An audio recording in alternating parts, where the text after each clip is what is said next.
Welcome to The Chase, episode 12. What? Jacob here and Bobby. Yo, Bobby Bone. Yeah. So today, we're actually going to try a little something different. Ooh, what is it gonna be? We want to know. I Sure you do. wanna know? I really want to know. I hope you already know because you're part of this conversation. We are going to look at an Old Testament story and Okay. kind of pick it apart and go through and kind of see what we can glean from the So story. I guess you would say we're gonna go have surgery on this. Yes, that's a good way of putting it. Yes. Let's dive.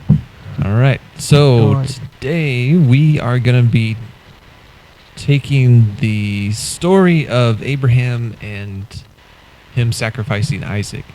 Y'all. So we're going to be we're going to read through the story and then we're going to go from the top again and just kind of go down and see what we find, see what we can apply to our lives. The Old Testament, it's got some things that we as Christians It's not struggle irrelevant.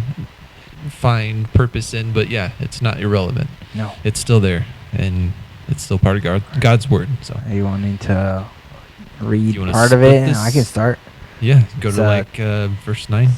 18 verses, so that's 6 or 9. Yeah, 9. 9. I know math. Okay. Now it came to pass after these things that God tested Abraham and said, Abraham! And he said, Here I am.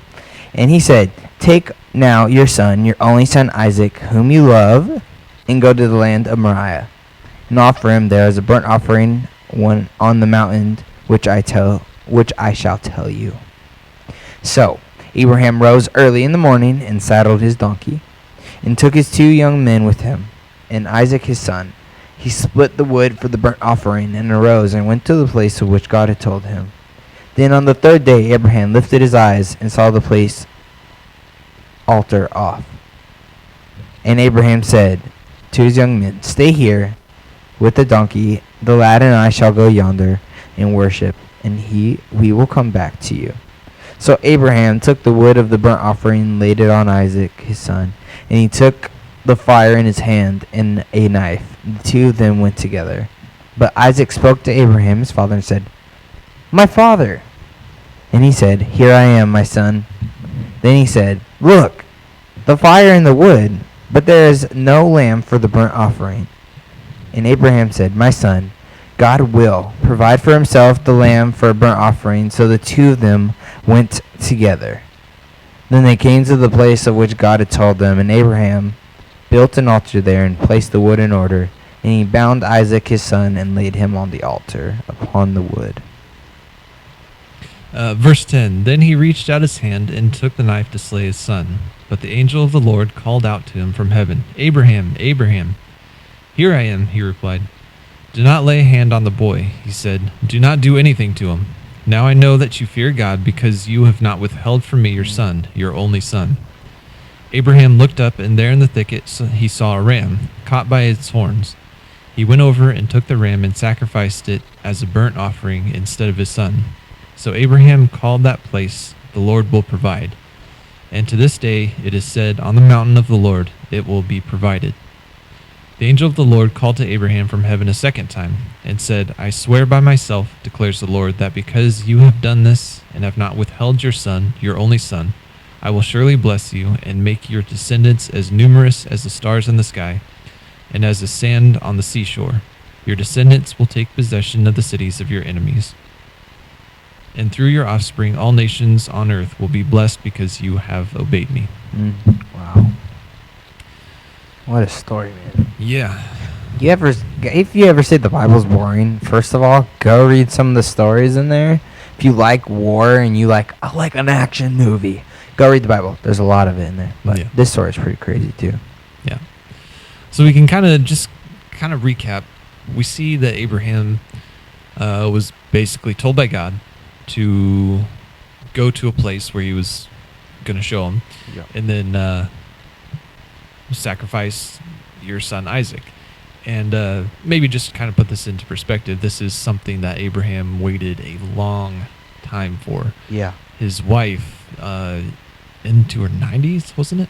Yeah, she was old. She that was when she had Isaac. Yeah, not like she was like old when he got older. Like she was old when he was born. Yeah. You think of a 90-year-old having a baby today. It's unheard of. Pretty wild, dude. Oh man. So yeah. Okay. So I mean, I definitely think there's some interesting things in here, but let's go back to the top. So You know what I noticed? What's up? I'm just gonna stop because I noticed something Go right for it. away. Go for it. Whenever Abraham was called to do anything, he was never like given details. Hmm. Have you ever noticed that? It's like, God, you're gonna have a son. Okay. And he's like, I'm not gonna tell you anymore. just you're gonna have it. You're gonna have to wait. It's like, oh, I need you to kill your son. Like, what? What God? Why?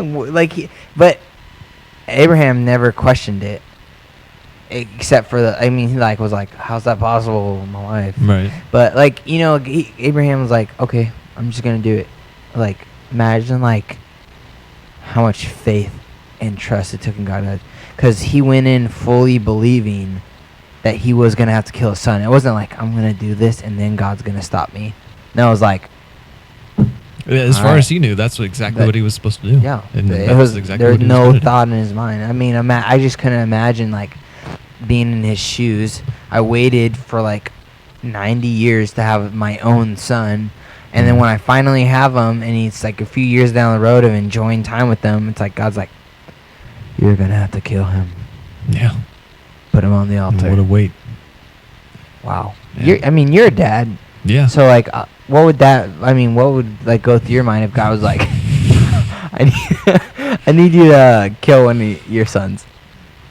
No. Yeah, That's I mean, probably very what I would honest. say. Oh man, I don't know. Honestly, I don't know. It's flabbergasting almost in a way. Yeah. I mean, I kind of put it in context of my wife because we don't have any kids right now. But like, Yeah. God asked me to like sacrifice my wife just to obey Him. I'd be like, are you sure? Are you, like, did I hear that? Wait, can you say that one more time? Yeah. Because I don't think I quite heard you. It just blows my mind. Like, I don't think we really take the time to step in Abraham's shoes. Because, like, that is an incredible, weighty thing for God to ask of him. Yeah. Wow. Yeah. I mean, It's just think of even his son. The obedience and trust. You know that is a godly man.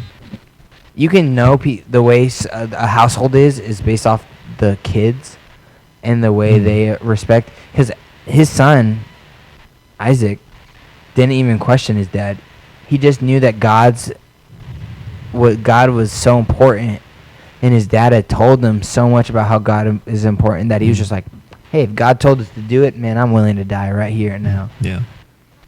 Well, and this isn't where Abraham's story starts either. No. I mean, so Abraham's already been through a ton by this point. Yeah, I mean, he's And, like, what, like 100? Yeah, something like So, that. A little bit or more. now? Yeah.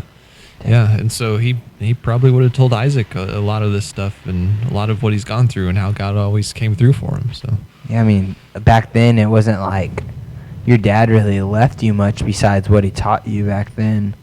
You know, it's like how much your dad taught you meant a lot back then more than it does now. In sense of like a dad could leave behind a house or a car here now.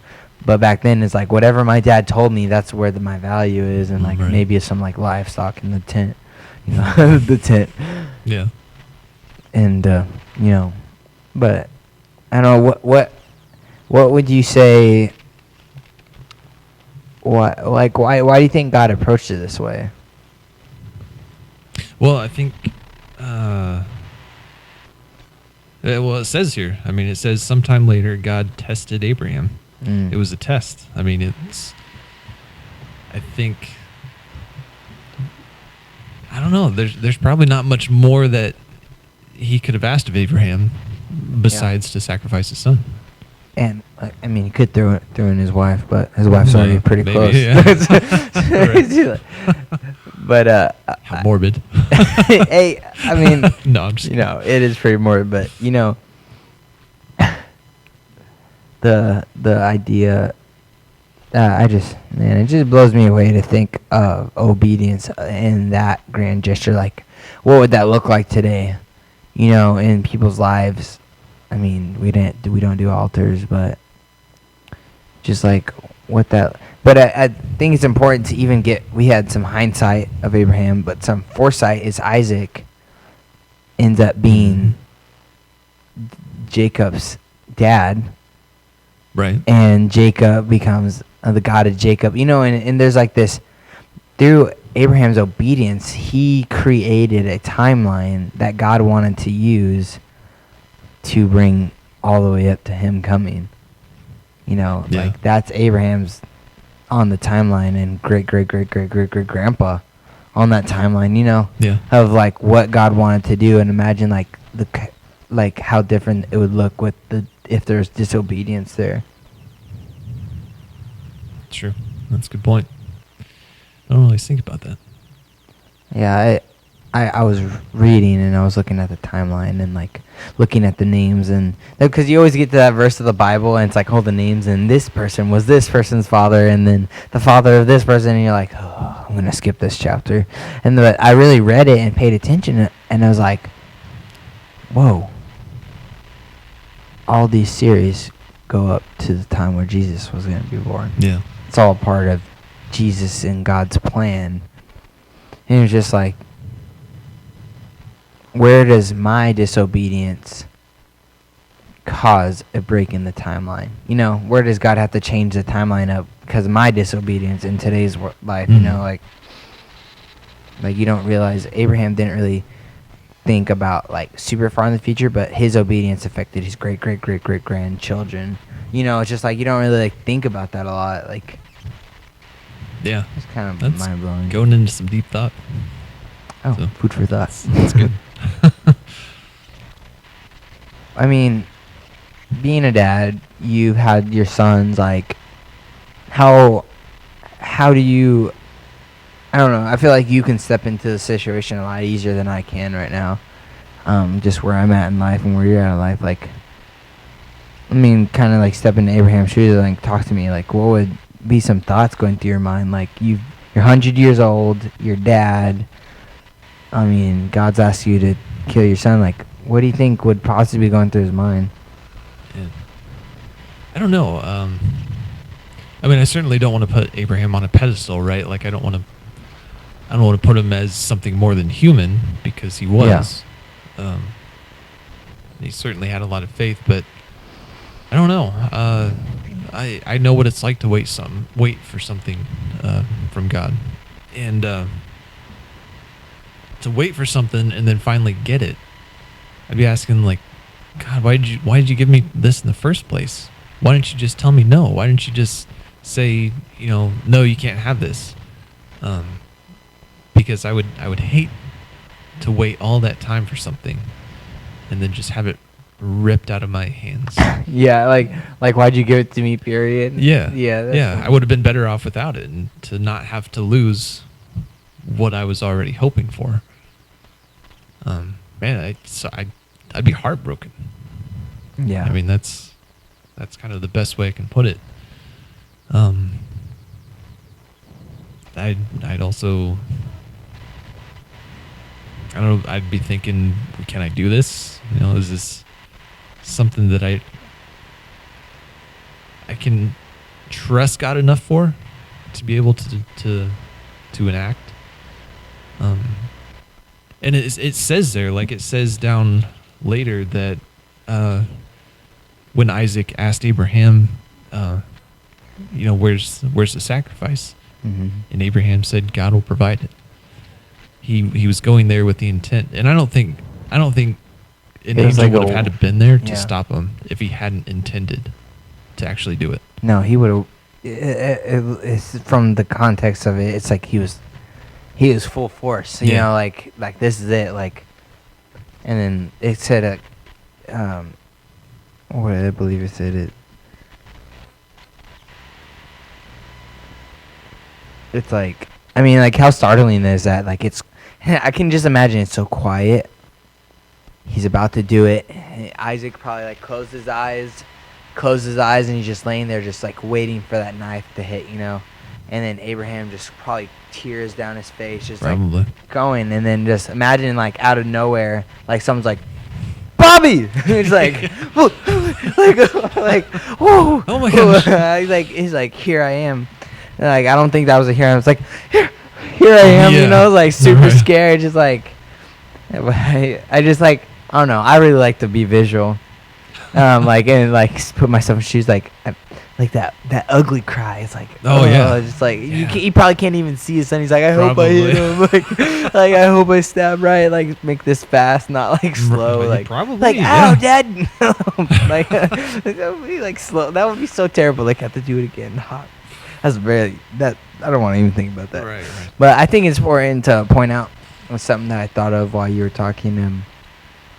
God, it said God tested Abraham, but it's important also to know that God doesn't tempt us.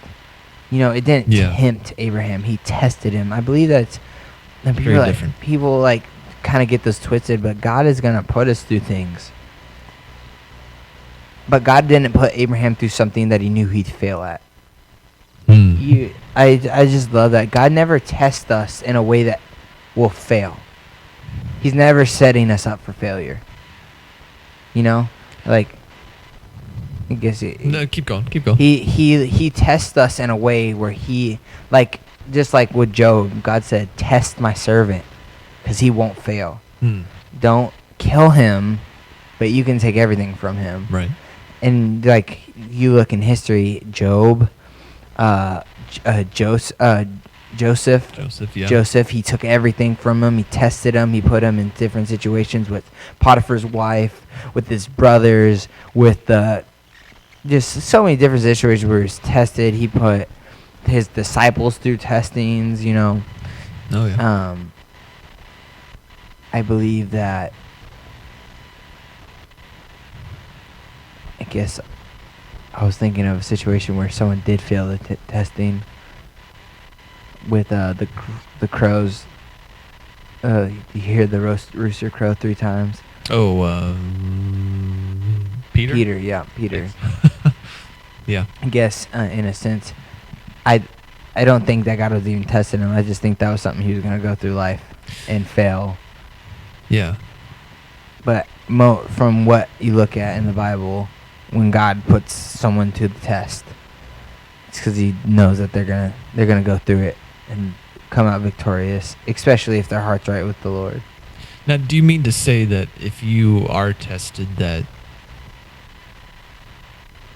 you're not going to fail? Or do you kind of mean I think that- God has full confidence that you will pass. That's not like, I think there's where we can come into play and mess things up. Right. You know, like with the crow, he's like, I'm not gonna fail. Like, I'm gonna be there for you, Lord. But I don't think God like initiated that as a test in a sense.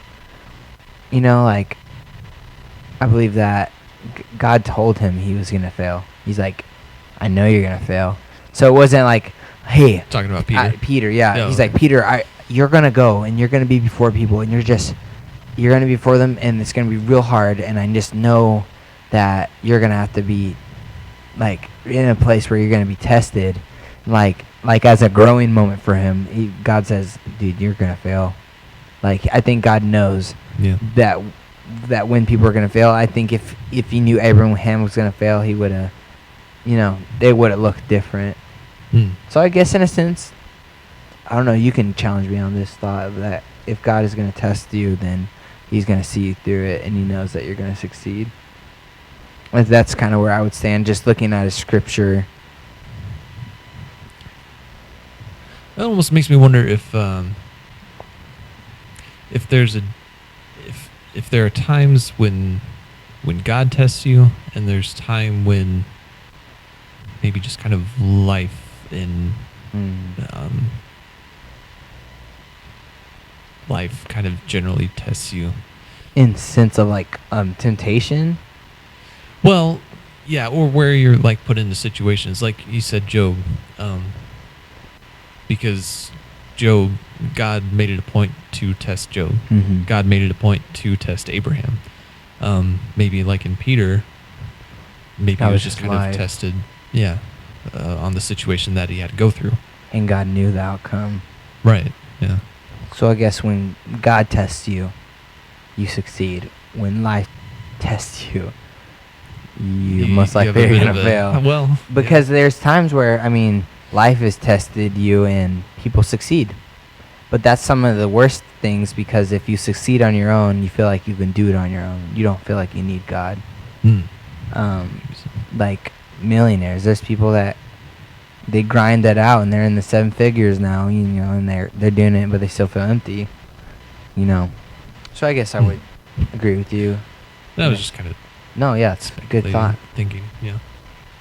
Good thought. I like it. It also involves our choice, right? I mean, Mm. yeah. we Obviously, can God choose to knew. obey. Yeah. Obviously, God knew that Abraham wasn't going to choose to disobey. I don't recall any time in the Bible where God had put someone to the test and they failed. Right. Yeah. That makes sense. Yeah. Like, that's where I would find my ground for testing. Like, you know, God's never there to set us up for failure. True. Like, Right. he never is going to put us in a situation for failure. You know, he's going to put us in a situation where we can succeed or fail, but that's really up to us. Like, would you agree with that? Yeah. Yeah, I'd say so. For sure. What are your thoughts on his son? I've been recently just really Yeah. thinking about his son, just like It's hard to tell. I don't know because it he doesn't didn't give a lot. it doesn't give us a lot, and maybe that's on purpose. Well, I'm sure it is on purpose Yeah. for whatever it So is. we don't idolize his son. Yeah, I mean, I don't know. Realistically, like I kind of think about it, and I'm like, well, he was probably freaking out a lot. Like he was probably like, "Dad, this is what you're telling me, but I don't want to get stabbed. You know, No. I don't. Yeah, that's as so much as I true. love God, I don't want to be a living sacrifice for him. Or maybe he But did. maybe that's not right. Yeah, maybe Because maybe I he did. mean, look at where it goes on, and looking at his son's life, his dad's obedience. Like, imagine like how, like if you watch your dad be willing to sacrifice you for the Lord, and him saying, in a sense, imagine kind of how that felt for a second. Like him just laying there, it's like, wow, my dad is more willing to obey God than he is to care about me in this instance. Like, almost in a sense, you got to just put all your emotions aside and say, like, I love and care about my son, but I care about God more. And then how, like, that set him up for his life. And, Yeah. like, even you as a dad, as you obey, and just how that leaves a message for your son and for your boys and your wife. Just, like I mean, if I was laying there and I was about to die, but my dad was obeying God, like, how voluminous that must have been. right. I think I made that word up. Voluminous. Sounded good to me. Okay. Yeah, that would have had a huge impact on him because God or Abraham was choosing, like you said, to obey God rather than do what was even best for Abraham, but what was There's best a for Isaac. sermon in that Yeah, of Yeah, like, I'm sure. I mean, it's. I tweeted once that it's like, when you're in a relationship, desire to be second, because if anyone in your relationship puts you first and they're not putting God first, they will never love you the way you're supposed to be loved. Mm-hmm. And I think it's so important that we put God first. And then, like, there's so many times that God becomes second, third, fourth, and fifth, and it's totally against what he has for us. Like, by Abraham putting God first, it literally set off a domino effect. And it said that in your seed all nations of the earth shall be blessed because you have obeyed my voice. It says Yeah. all the nations of the earth shall be blessed What? in your seed. It's crazy. Just like, think how vast that is. Just because of his obedience to put God first. In this And- one situation. I know. And I mean, just think about all the times that other people put God first. If that one person can do that, and that's how massive of effect it can make, imagine how effective a group of people who come together and put God first, like what they could do, like you literally could literally do anything you wanted, especially since if God's with you, who can be against you? Yeah. You know, like I watch a lot of people like the Whosoevers, like different movements where God is put first and they've obeyed him, and they're just like affecting thousands and thousands of students, people over in history in the time that they've been around. Just like, man, just like the message of obedience is so crucial. Yeah. It makes me think about last episode with Martin Luther King. Yeah. I'm sure Exactly. he was being obedient, and it sent waves Literally throughout just history. stood strong in what God said. Yeah. And still like resonating today, like, and most of his quotes are from the Bible. are things from the Bible, like just like love triumphs anything. Love allows even your enemies to become your friends. Like it's Bible almost like says. plagiarism. It's like but literally just like he made it his life. Like that's who was. It's what he was about. It's amazing. It's amazing. There was another little thing that I wanted to kind of point out and talk Hit about. me with it. I just found it interesting that every time in this little passage it says that God calls Abraham, he says, "Here I am." I mean, that's so important because It's like he was sometimes, yeah, we hear God call us and we're just like, nope, don't want to talk to you. You're going to ask me to do something that I'm uncomfortable with. But no, Abraham said, "Here I am." Each time. He said, when it started, he said, "Here I am." And then when you go over to when God stops him, well, I'm sure he wanted to be stopped, but he still said, "Here I am." And it just shows this incredible willingness and obedience to listen when God calls him. Just as soon as he said something. Here I am. Just like so tuned in, almost like to that still small voice. Yeah. That's incredible. I think that's a good thing to like apply to your own life. It's just, man, how tuned in are you to if God were to say something, they're just like literally like snap your neck, just like, oh, he said something, I'm ready. Like, Yeah.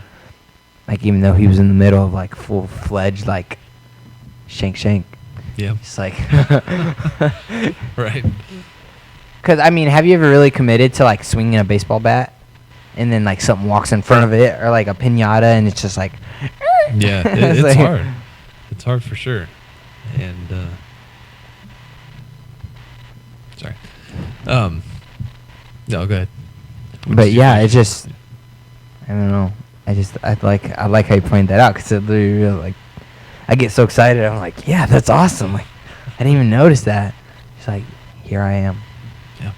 And how often does, I like Dev has said it before, and it's literally brought me to tears because it's such awesome. It's God whispers because he's close. Yeah. You know, he's not far. I'm sure that he was standing right next to Abraham, just like, you know, just waiting for the obedience of like, Yep. and then he was like, It's me. hey, hey, Right. don't do this. Yep. you did a good job. Yeah. You know, You pass. it's like in the movies, like when someone's being interrogated and they can't see the person behind the glass, but they like, Oh, you yeah. know, it's like, and then they walk in the room, like, we heard what you said. It's like he was, they were there, but they weren't.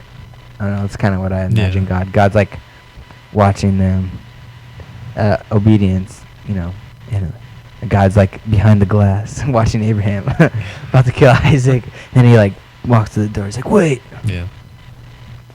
Very nice.